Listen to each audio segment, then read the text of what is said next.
আসসালামু আলাইকুম প্রিয় দেশবাসী। আমি যে একজন মানুষ, আমার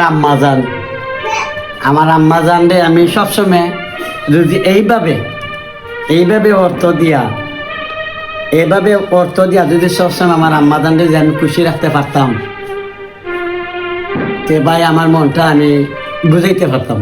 এটা কিন্তু আসলে ফেসবুকের টেকা নাই, আমার অন্য হিসাবের টেকা, এটা ফেসবুকের টেকা নাই। ওইল আমার আম্মা জানার হাতও দিলাম।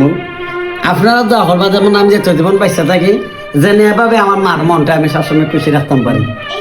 আর আমার আম্মার প্রিয় খানি গিটা জানাই না, দেখো এটা গিটা দাঁড়াই না, দেখাও কটকটি কথা আমার আম্মা সবসময় বালা খাই। এরপরে হইলে নিমকি, আমার আম্মা বালা খাই সবসময়। আসসালামু আলাইকুম সবাই, শেয়ার লাইক কমেন্ট করে সরাইয়া দিবা যাতে এইরকম মারে কোন সব পোলা ফানতে যেমন সবসময় মরবার আগের দিন পর্যন্ত মাথার তাজ বানায় রাখা যায়, সবসময় যেমন মানুষে ভালো পায়।